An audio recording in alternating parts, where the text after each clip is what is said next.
चलिए आगे बढ़ेंगे और सीधा रुख करेंगे। संबित पात्रा प्रेस कॉन्फ्रेंस कर रहे हैं, क्या कुछ कह रहे सुनाते हैं आपको। भारतीय जनता पार्टी की प्रवक्ता के नाते बांग्लादेश के अंतरिम सरकार के इस व्यवहार की हम निंदा करते हैं। दूसरा, रविन्द्रनाथ टैगोर जी एक साधारण व्यक्तित्व नहीं है।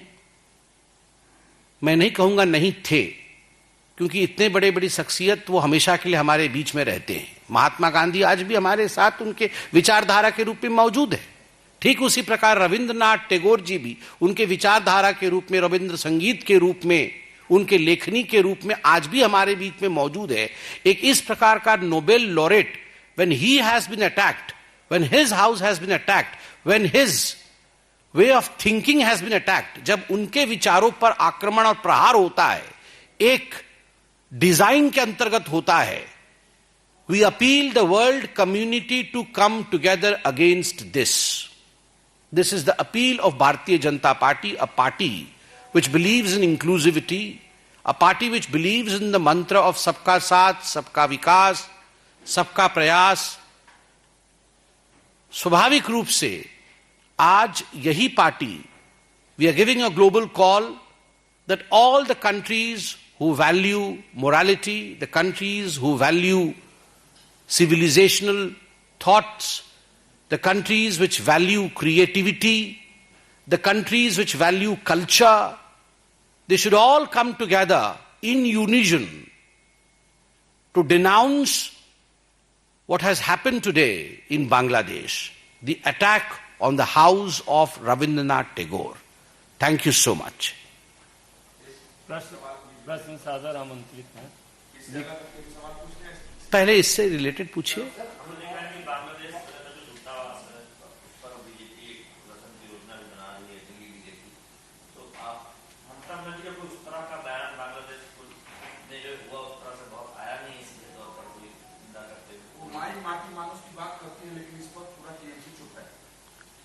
देखिए, पहली बात तो है भारतीय जनता पार्टी का इसके बाद किस प्रकार का रुख रहेगा, क्या हमारी पार्टी करेगी, ये अभी मैं अवगत नहीं हूं।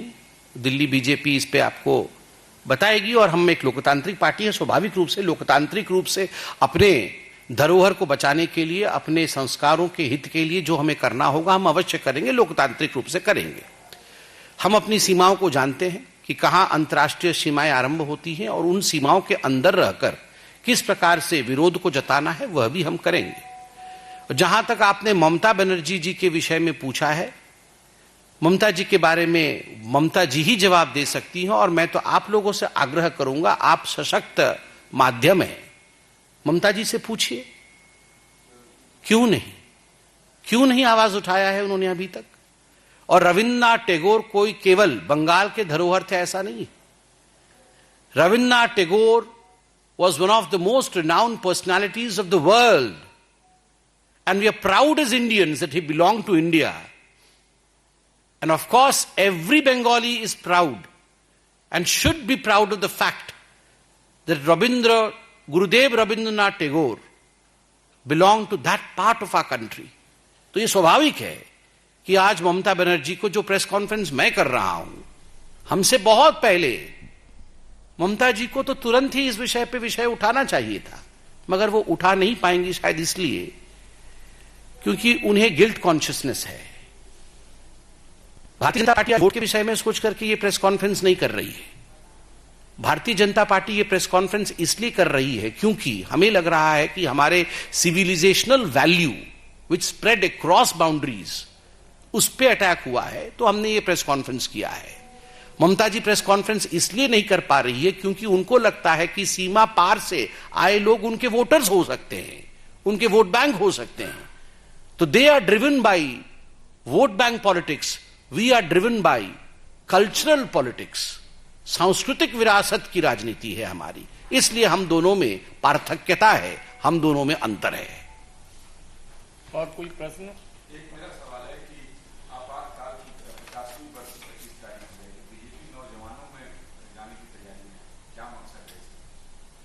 देखिए, मकसद तो बड़ा साफ है। आप और हम भी, उस समय हमारा जन्म नहीं हुआ था 1947 में जब भारत आजाद हुआ था, मगर भारत की आजादी कैसी हुई आजादी के बाद क्या हुआ, किस प्रकार का नरसंहार हुआ था जो कभी नहीं होना चाहिए, कौन कौन ऐसे महान विभूतियां थी जिनके कारण भारतवर्ष को आजादी मिली, ये सब विषय हमें जानना चाहिए। कैसे जानेंगे? पढ़ के जानेंगे, भिन्न भिन्न लेक्चर सीरीज से जानेंगे, माता पिता से जानेंगे, दादा दादी से जानेंगे। तो स्वाभाविक है किसी भी मूल समाज में, किसी भी सांस्कृतिक देश में एक चेष्टा जरूर रहनी चाहिए कि जो पूर्व है, जो विगत है, उसके विषय में आज शिक्षा दिया जाए ताकि भविष्य बिगड़ न जाए या भविष्य संवर जाए। तो भारतीय जनता पार्टी इस बात पर विश्वास रखती है कि जो महापाप कांग्रेस पार्टी ने इमरजेंसी को इस देश के ऊपर थोप करके तत्कालीन प्रधानमंत्री इंदिरा गांधी जी ने केवल और केवल अपने महत्वाकांक्षा को ऊपर रखने के लिए जिस प्रकार से शी सैक्रिफाइस्ड, बलि दे दिया हिंदुस्तान के संविधान के लिए, संविधान का, and that was the darkest period of Indian history, democratic history. स्वाभाविक है जो बच्चे उस विषय में उनको पता नहीं है, उनको वो ज्ञान उन तक पहुंचाना ताकि भविष्य में ऐसी बातें ना हो।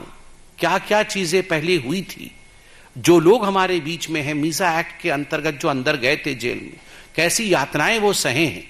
आज सौभाग्य है कि उनमें से बहुत सारे हमारे बुजुर्ग हमारे बीच में हैं, उनका आशीर्वाद हमें मिलेगा, उनका आशीर्वचन हमें मिलेगा। ये मॉक पार्लियामेंट होगा तो एक डेमोक्रेटिक तरीके से हमारी युवा वर्ग के बीच में यह पूरा विषय जाएगा जो कि जाना चाहिए ताकि वह भी देश की स्थिति को समझ सके। अंकित गुप्ता।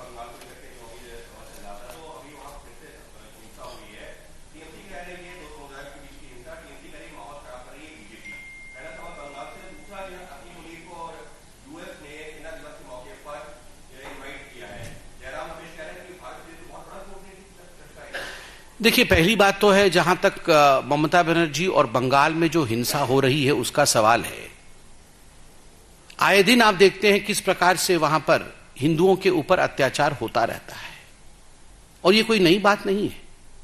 और इसके लिए प्रेस कॉन्फ्रेंस करके मुझे शायद फैक्ट पेश करने की भी आवश्यकता नहीं है, क्योंकि आप खुद जब जमीन पर जाते हैं तो the situation speaks for self.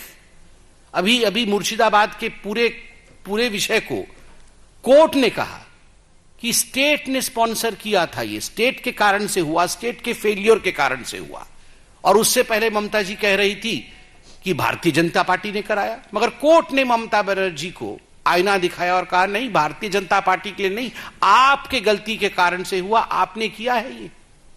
और आज रविंद्रनाथ टैगोर जी के घर के आक्रमण के प्रेस कॉन्फ्रेंस तक को बंगाल से टीएमसी कर नहीं पा रही है, केवल और केवल अपीजमेंट की राजनीति के कारण। मगर याद रखिए, appeasement has its own life span. समाप्त होने वाला है तुष्टीकरण की राजनीति की आयु जो टीएमसी बंगाल में कर रही है।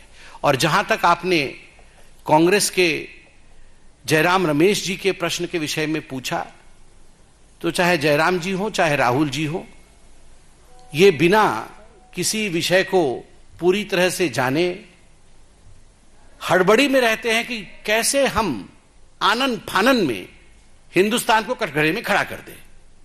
मोदी जी को अटैक करने के नाम पर हिंदुस्तान को कटघरे में खड़ा कर दे। वो G7 वाले में भी पूरा ऐसा ही चल रहा था, बाद में अभी कहां मुंह छुपाएंगे वो समझ नहीं पा रहे हैं। तो स्वाभाविक है, मुझे लगता है उनको सीरियसली लेने की आवश्यकता नहीं है। आप इंतजार करिए, हिंदुस्तान आज ग्लोबल प्लेटफॉर्म में बहुत बड़े पायदान पे खड़ा है।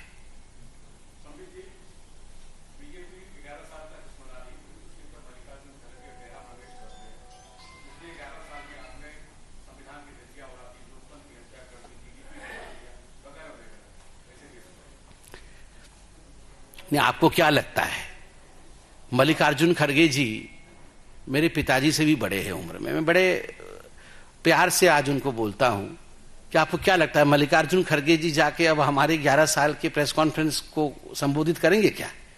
अब वो विपक्ष के नेता हैं, वो विपक्ष के पार्टी के अध्यक्ष हैं, तो स्वाभाविक है कुछ ना कुछ तो बोलेंगे ही। अच्छा तो बोलेंगे नहीं, मगर मल्लिकार्जुन खड़गे से एक दिन आप चाय पीते हुए उनसे पूछ लीजिएगा, वो दिल की बात आपको बताएंगे। वो भी जानते हैं अच्छा क्या हुआ है। अब ये आपसे थोड़ी बताएंगे कि राजीव गांधी जी कहते थे कि 1 रुपया में भेजता हूं तो 18 पैसे ही नीचे पहुंचते हैं, बाकी तो पैसे मार के हमारे लोग ही खा जाते थे, क्योंकि कांग्रेसी ही थे सब उस समय। अब वो किस मुंह से बोलेंगे कि अरे 1 रुपया भेजा जाता है तो 1 रुपया ही पहुंच जाता है। अब बोल भी नहीं सकते हैं। अब तो ऐसा सब कुछ ना कुछ तो बोलेंगे, विपक्षी है ना। तो इसलिए हमारी जो अंगिमा और भंगिमा वो ऐसी रहनी चाहिए कि हम अहंकार से बहुत दूर, गरीबों के साथ, और जो हमने अच्छा काम किया है, विपक्ष के ऊपर कोई भी अटैक किए बगैर अच्छे कामों को जनता तक पहुंचाना, और वही काम हम कर रहे हैं। 11 वर्ष की उपलब्धियों को बिना अहंकार के जनता तक पहुंचा रहे हैं। और वर्ल्ड बैंक का रिपोर्ट देखिए ना, गरीबी रेखा से कितने लोग ऊपर आए हैं। आप आंकड़े खुद बोल रहे हैं, वर्ल्ड बैंक बोल रही है।